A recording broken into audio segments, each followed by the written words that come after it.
As a manager, you're used to wearing multiple hats. Okay, there is probably not a day that goes by where you're not jumping across 1,000 different things. But there is a management style that's becoming more and more popular. And probably my bet is you're already kind of doing this. And it's called player coach, where you are overseeing a team and you also have a lot of individual contributor responsibilities.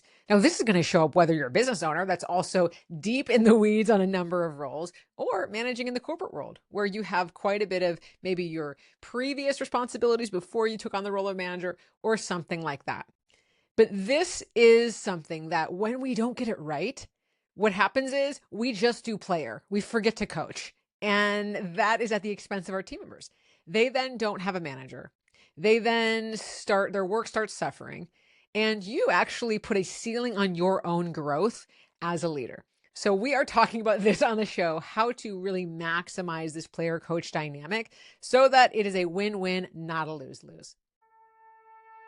Welcome to Managing Made Simple, a real talk podcast about the ins and outs of leading a team. I'm Lia Garvin, your host, and bring a decade of experience driving team operations in places like Google, Apple, and Microsoft on a mission to make leading your team easier. From delegating to feedback to one-on-ones and more, each week is a mini masterclass on making leading your team easier. Whether you're managing one person or 100, everyone is welcome to hang out on Managing Made Simple. Where did player coach even come from? Well, this is, again, not a new concept. This was the management style that I did when I worked at Google as well as Microsoft, where you have a team, but you're expected to have a lot of your own deliverables. When you're working in a big company, this might be things that are written down on a job rubric or the expectations of your role so that you can be fulfilling those and getting promoted to the next level. If you're running a business, you're like living player coach every single day, especially if you are in the weeds, wearing multiple hats, you haven't hired enough of the key roles, so you're still doing a lot of those. This is going to show up there too. It really doesn't matter what environment you're in. It doesn't matter how many team members that you have. Well, it gets harder if you have team members, I should say that. But it's not about the situation you're in. It's about, are you expected to do two different jobs essentially for the price of one? Now, we can imagine what the consequences of this are. Okay, first of all, you're doing two jobs, both in a moment today where the pressure is so high. We are moving so fast. There is competitors popping out of the woodwork at every turn, no matter what industry you're in. There are the threats of AI and automation making us always feel like we're behind. Your team is looking at these threats and they're wanting answers from you. They're wanting certainty. They're wanting clarity. And maybe you haven't even stopped to figure out, getting your own head around what you're doing with it. So in a moment where there are so many demands of leaders, the player coach model can become really problematic because, no shade, I do it too. What happens when you're spread really thin? You start to try to get things off your list that don't feel like the biggest fires. And that means the thing that usually comes off the list are one-on-ones with your team, or especially checking in with the people that are doing well, your higher performers. Now, I want to get ahead of that second one because 44% of turnover, voluntary turnover, so people quitting, deciding to quit, not getting laid off, data shows that 44% is preventable. And when people were asked, this is a Gallup study, when people were asked why they left, the answer was unanimous. Well, my manager never checked in with me.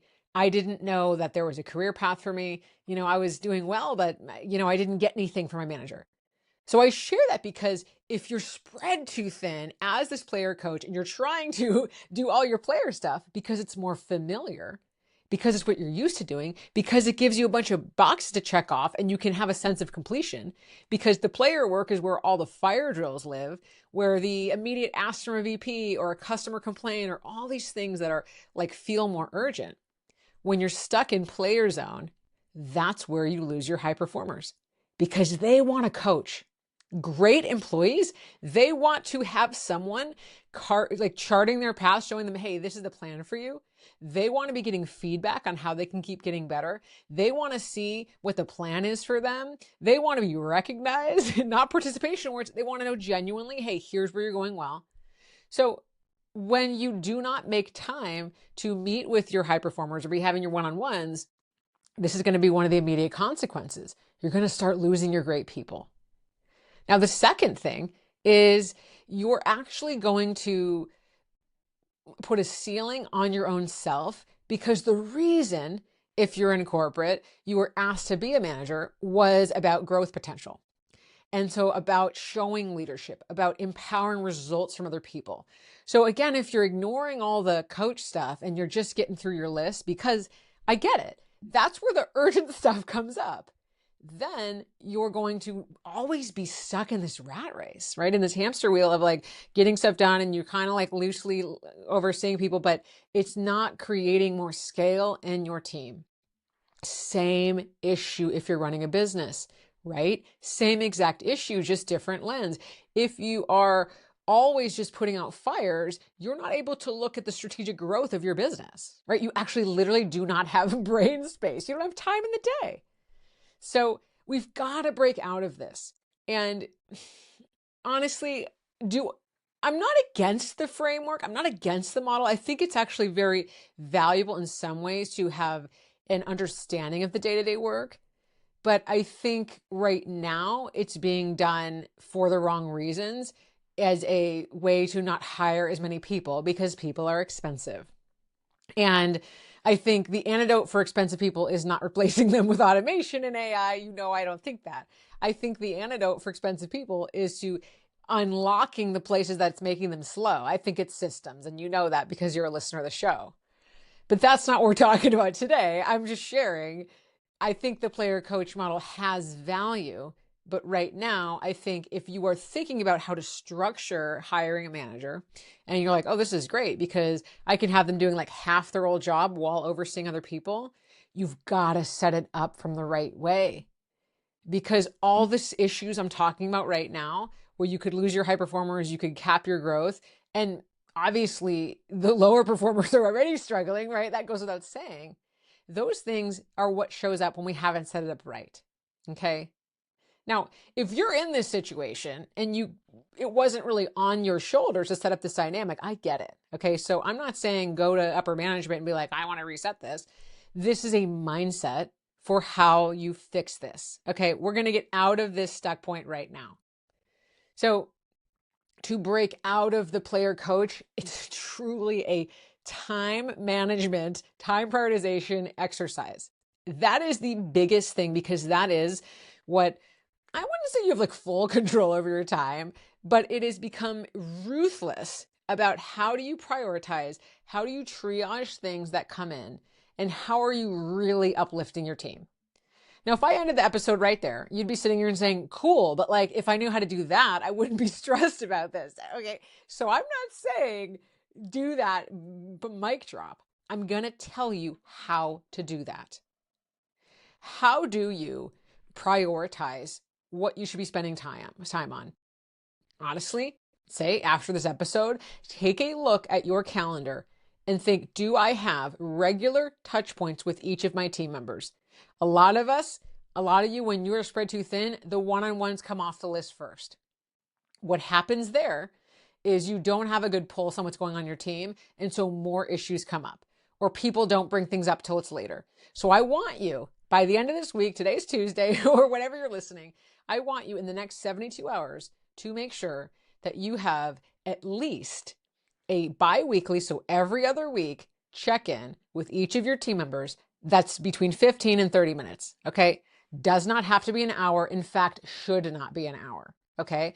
So that's the first thing we're going to do to get back into coach mode, is make time for coaching, right? Okay. First thing, we're going to actually create time. I encourage you to do this on the earlier side of the week, on Monday or Tuesday, carving out 15 to 30 minutes every week or every other week. Once a month, I don't think it's enough. If it's working for you, great. But if you're listening because something's not working, then try this and see. 15-minute check-in, 15 to 30 every other week. Now, the second thing, telling you verbatim what to do, is to make sure in these check-ins, in these one-on-ones, you are not just going through project status. You're not going through a spreadsheet, making sure all the work's getting done. There are other places to get that information. So this again, you're in player mindset if you're like, boom, boom, boom, do we get the list done? Coach mindset, how you elevate yourself into this leader, how you get the right level of bird's eye view, how you can be mentoring someone, how you can be uplifting them, right? These are just abstract concepts until you do what I'm about to say. You move status out of the one-on-ones. They send you an email. I talked about snippets, end of each week. What are the wins? What highlights, lowlights, blockers, capacity? End of the week, you get that. Or you ask them before your one-on-one, make sure all the status stuff's up to date in whatever tracking system you're using. Status is out of the 15 to 30 minute meeting. And in the 15 to 30 minute meeting in your one-on-one, you talk about, hey, what's going well, what that person is excited about, places that they're feeling a little stuck or frustrated. It's very similar to the snippets, right? You already had the agenda for that if you're using that process. Or have a shared one-on-one agenda and you're both adding to this. So you have these topics building over the week and have a conversation. Your one-on-one is about getting to know your team member, getting to think about, okay, they're excited about these kinds of projects. This is where I see that they're really not enthusiastic, but they have to do that thing. So how do we build some excitement into that? How do we reinforce, hey, this feedback's coming up again and again. It's not just me being a broken record. I need to deliver this message in a different way. The one-on-ones are where management happens. If you're skipping them, if you're having them only be about status updates, you're missing all of that. So we've just made 2 tangible shifts to move you out of player only and into player coach. Coach needs to have one-on-ones, these touch points with your meetings, direct reports, and they have to be meaningful, meaning you're not doing status updates and you're having real conversations.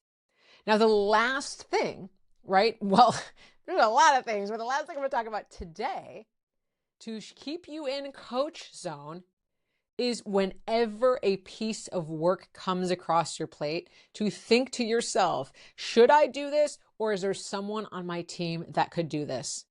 And please, over time, is there someone on my team that can do this even better than me? That is why you have a team. You want to be growing people into the best in whatever they're doing. You're not going to be the best at everything. And especially if you're running a business, you are trying to replace yourself in the day-to-day. You're trying to not be doing all these functions, right? So thinking about everything that comes in, could this be something that a team member would be able to do? Is this something someone else could do better than me? Is this something I could coach someone into doing better than me? That question with every single thing that comes in, doing that triage, you're going to be seeing over time 2 answers, yes or no. If yes, obviously, hand that off. We talk about delegating. You delegate by setting expectations, talking about the non-negotiables, when you're going to check in, talking about what success looks like, and they're off and running.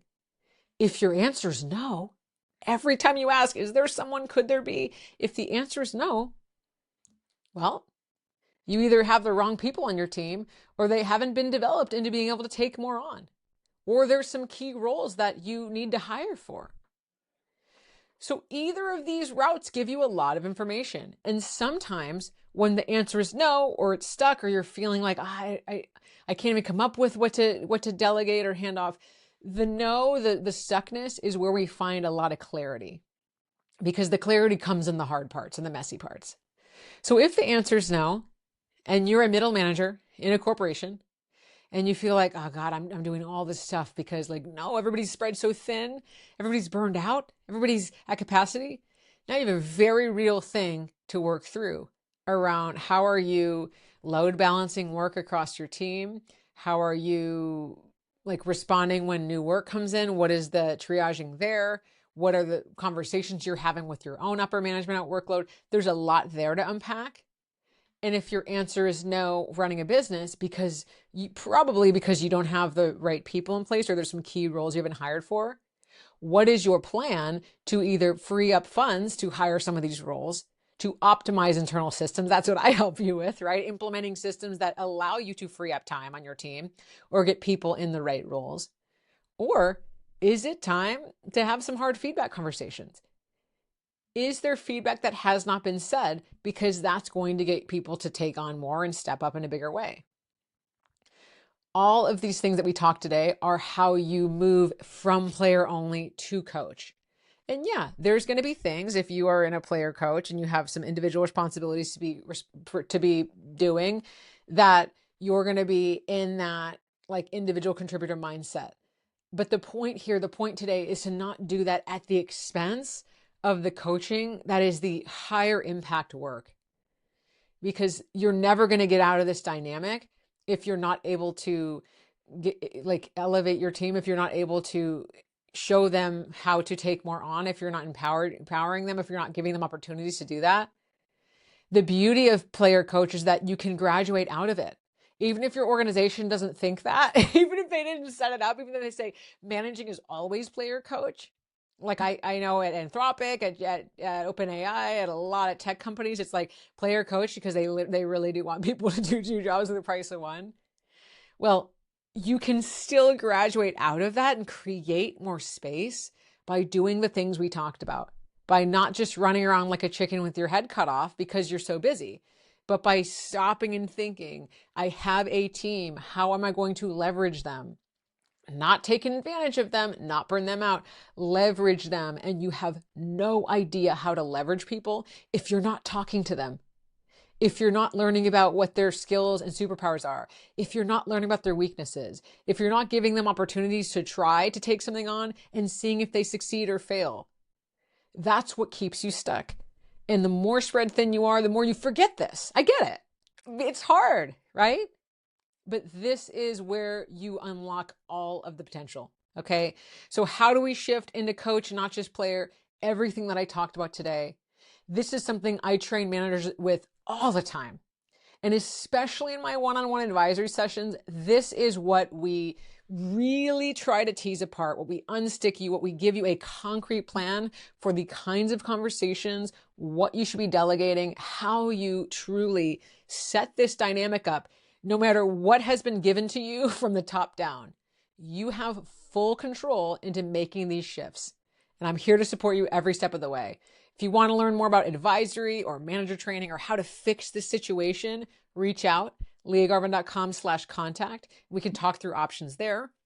And start with the strategies I talked about today. Because when you reach out, and I hope you do, I want to hear, how are the one-on-ones going? What are the conversations you're having? That's the legwork, right? That's the starting point. And then from there, we build your action plan to get you even more space and more time and build up that leverage. But I want you to start with these 3 things. All right? See you next time.